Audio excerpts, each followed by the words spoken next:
c'est là où on met les déchets. Et à l'intérieur, on ne peut pas le voir, mais il y a des trous d'air. Quand on met ce ventilo-là, il va donc générer, donc, mettre dans l'espace beaucoup d'air.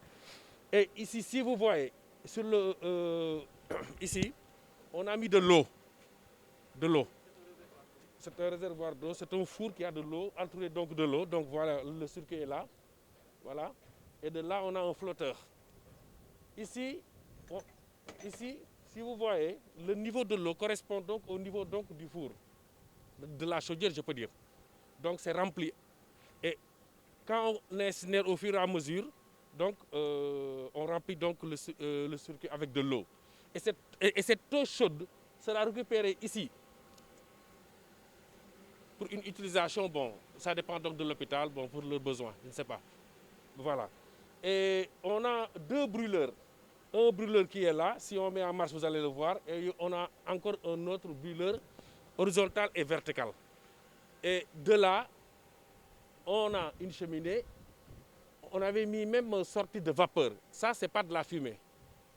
Ça c'est pas de la fumée. C'est donc de la vapeur. Et là, il y en a cette cheminée-là qui va dégager donc, de la fumée. On va voir tout ça hein, quand je vais faire donc la démonstration. Vous voyez. Dans le cadre de la collaboration qui nous lie avec l'ambassade du Japon, nous avons effectivement reçu depuis environ 1 an maintenant cet incinérateur-là de marque Showa, qui est différent de ce qu'on connaissait habituellement dans le pays, des incinérateurs qui faisaient beaucoup de fumée. Et nous avons reçu donc cet incinérateur-là qui ne fait surtout pas de fumée et qui a une grande capacité d'incinération. Il nous permet d'incinérer autour de presque 500 kg de déchets biomédicaux par jour. Et ça prend en charge entièrement les déchets de l'hôpital Fann, mais également les structures partenaires qui sont donc dans les environs de Fann, à qui justement nous facturons l'incinération de leurs déchets.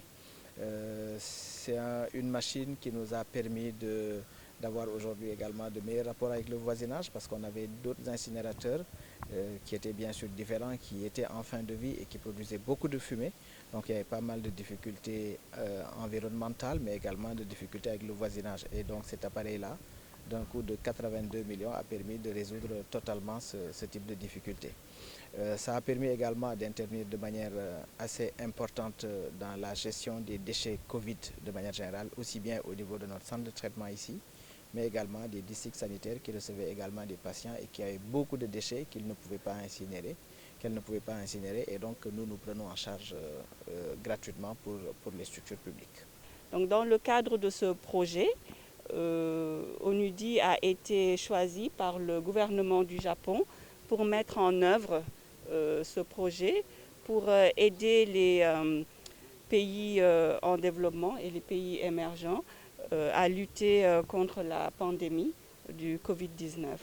Et dans ce cadre, donc sur fonds japonais, l'ONUDI a lancé une plateforme avec des technologies durables qui peuvent être adaptées dans nos pays. C'est la raison pour laquelle la société Showa industrielle a été sélectionnée par ONUDI, du fait de cette technologie qui est facilement adaptable chez nous et qui peut contribuer à lutter contre la Covid-19. Cette société a été sélectionnée et ONUDI a aidé au transfert de l'équipement, à la formation donc, du staff de l'hôpital de Fann et au fonctionnement. Et donc ce qui est intéressant, c'est que ça permet la promotion de technologies du Japon, mais aussi le transfert de technologies ici au sein du Sénégal. Donc le Sénégal bénéficie de 2 projets, dont celui-ci. Tous les enfants ont mérité la connaissance, la joie et la santé. L'État japonais, à travers la JICA, depuis plusieurs projets, est en train d'accompagner le Sénégal. C'était d'abord le PAES, dans le cadre du renforcement volet communautaire. Un premier avantage a été d'instaurer, d'implanter, j'allais dire, au niveau de chaque école du Sénégal, un comité de gestion. À côté du PAES, il y a le PREMS, projet de renforcement des enseignements en technologie et en sciences. Aujourd'hui, le PAM est une sorte de continuité. Si le PREMS a mis le focus sur l'enseignement, le PAM vient mettre le focus sur l'apprentissage. Alors, les élèves sont accompagnés à travers une augmentation du volume et de la qualité des apprentissages au courant des heures officielles, mais également en dehors des heures officielles, avec le recrutement de facilitateurs communautaires qui accompagnent nos apprenants les lundis soirs, les mercredis soirs et ou les vendredis soirs, et qui sont rémunérés par la communauté. La JICA accompagne techniquement et financièrement.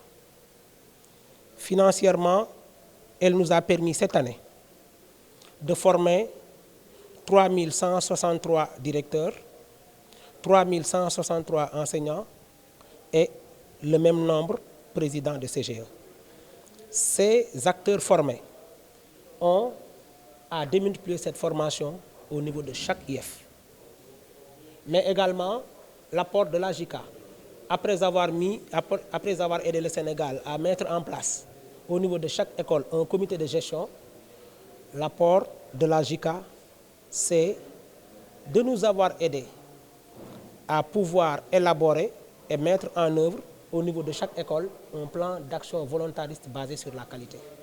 Ce plan d'action volontariste, élaboré par la communauté, validé par la communauté, est mis en œuvre pour accompagner les cellules d'animation pédagogique, mais surtout les évaluations, mais également un partage constant des résultats des évaluations entre équipe pédagogique et communauté. Le PAM a débuté depuis 2015 avec une première phase, dite phase pilote, qui a été expérimentée dans 2 académies, dont l'Académie de Kaolack et l'Académie de Kaffrine. Après cette première phase, dite phase 1 du PAM de 1, on a entamé, lorsqu'on a, après évaluation, noté que les résultats sont assez positifs et assez satisfaisants. On a donc entamé une seconde phase de ce même PAM, qu'on a appelé le PAM 2, qui a touché 5 académies. Donc c'est dans ce cadre-là que Madame l'ambassadeur du Japon au Sénégal est venue avec ses principaux collaborateurs pour venir constater de visu les réalisations de la coopération entre le Sénégal et le Japon en matière d'éducation ici à Kaolack. En tout cas, nous sommes très satisfaits de la conduite de ce partenariat, surtout par rapport au développement du système éducatif. Parce que ce que j'ai le plus noté avec beaucoup de satisfaction, c'est l'approche du PAM. C'est une approche assez novatrice, une approche pragmatique, mais une approche très efficace. Parce que d'abord, le PAM pense que, puisque ce sont les enseignants qui sont en classe, qui enseignent aux enfants, il faudrait agir sur les enseignants. Qui veut toucher l'élève, touche d'abord l'enseignant. Certes, les enseignants sont formés, sont très bien formés au niveau à l'initial, ce qu'on appelle la formation initiale, mais également ils doivent de façon périodique recevoir une formation de façon continue. C'est ce qu'on appelle la formation continue. Donc le PAM touche d'abord les enseignants qui sont formés à l'échelle. Ici à Kaolack en particulier, on a un nombre total de presque 3000 enseignants qui sont formés dans le cadre de ce projet PAM. Tous les enfants ont mérité la connaissance, la joie et la santé. Tous en naissant. Notez que le PAM, le programme, le projet d'amélioration de l'apprentissage des mathématiques à l'élémentaire,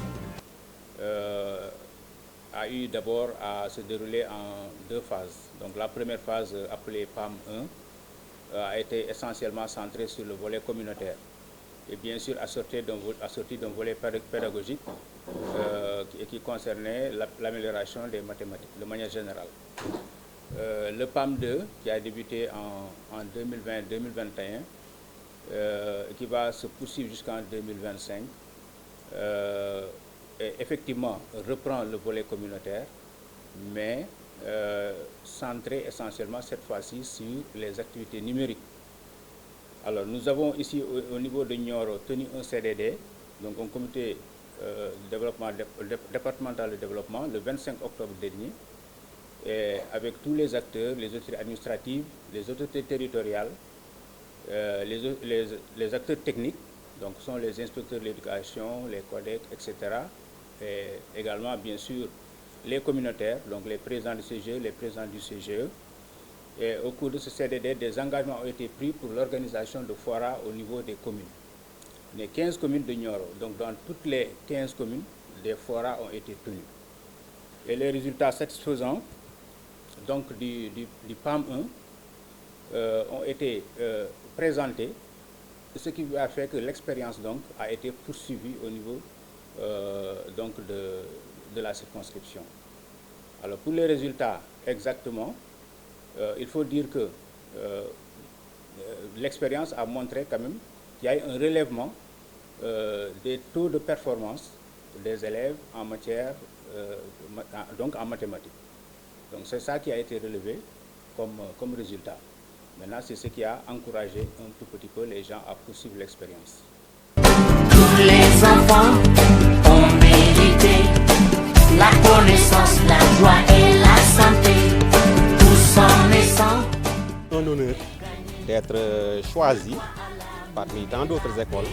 Donc l'école de Keur Madior est choisie pour abriter donc cette journée, cette séance de travail. Ça ne pourrait être que du plaisir donc pour nous, Inch'Allah.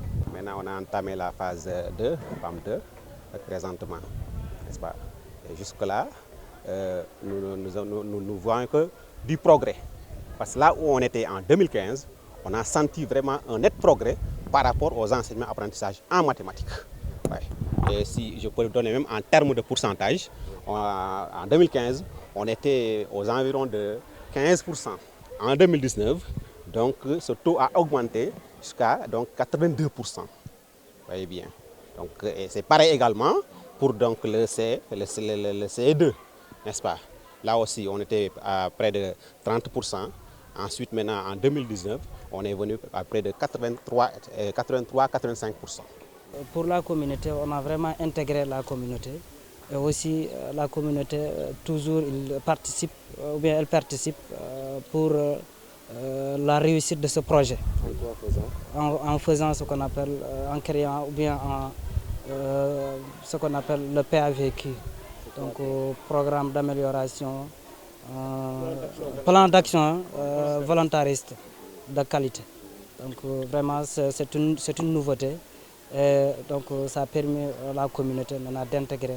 Il faut préciser que Keur Madior fait partie des 5 écoles pilotes de l'IEF de Nioro. Dans la première phase, il y avait 20 écoles pilotes. Et les 5 écoles pilotes, dont Keur Madior. En fait, c'était un besoin, parce que nous sommes partis d'une étude de base qui a montré que le niveau en mathématiques était très faible. Et c'est en partant de ça maintenant que le PAM 1, n'est-ce pas, a initié vraiment des actions. Et dans les 5 écoles pilotes, l'école Keur Madior était une école vraiment phare, parce qu'on va revenir sur ça. Donc c'était un besoin réel en mathématiques. C'est pour cela vraiment, on a travaillé pendant 5 ans. Et comme l'a dit l'IEF, et l'ont confirmé aussi les directeurs, donc en fait, les résultats se sont améliorés, considérablement améliorés. On est parti vraiment de 15% à 80% pour certains, etc. Donc, et on a vu que vraiment c'était un modèle vraiment à généraliser dans le Sénégal. Donc c'est Yayoi Takita. Yayoi c'est mon prénom et Takita c'est mon nom de famille. Je suis première secrétaire de l'ambassade du Japon au Sénégal. En fait, c'est vrai qu'il y a beaucoup de projets financés par le gouvernement du Japon, mis en œuvre soit par les organismes du système des Nations Unies, ou soit par l'Agence japonaise de coopération internationale qui est la JICA, que vous connaissez bien. Et pour cette semaine, donc, nous avons ciblé quelques projets de secteur social. Donc le premier site que nous avons visité, c'était le centre hospitalier universitaire national de Fan, pour le projet de don d'un incinérateur sans fumer des déchets médicaux Par exemple, c'est un don du gouvernement du Japon mis en œuvre par l'ONUDI. Voilà, et ce projet a un objectif particulier de promouvoir le partenariat public-privé. Et d'ailleurs, c'est pour cela que nous avons collaboré à travers l'ONUDI avec une société qui s'appelle Chuwa Industries et qui est un producteur d'incinérateurs sans fumée qui est très favorable pour l'environnement. Donc c'est une phase d'expérimentation et c'est au CHUN Dauphine de dire si la technologie est favorable pour le contexte sénégalais ou pas. Et par la suite, c'est au ministère de la Santé et de l'Action sociale qui va donner leur avis pour voir s'il y a une perspective avec eux, ce genre de technologie. Et donc le deuxième site que nous avons visité, n'est-ce pas, c'était le projet PAM 2. C'est le projet d'amélioration des apprentissages en mathématiques à l'élémentaire. Et c'est la deuxième phase de ce projet. C'est un projet de coopération technique mis en œuvre par l'Agence japonaise de coopération internationale, JICA. Donc, avec cette coopération, il y a une équipe des experts japonais qui sont affectés au ministère de l'Éducation nationale du Sénégal et qui travaillent ensemble de manière très étroite avec leurs homologues sénégalais du même ministère. Donc vous avez vu, en fait, il y a la réalisation des résultats pour l'amélioration des apprentissages en mathématiques à l'élémentaire. En fait, voilà, ces deux projets que nous avons visités pour rendre plus visible notre coopération vis-à-vis de la population sénégalaise. La connaissance, la joie et la santé, tous sont naissants.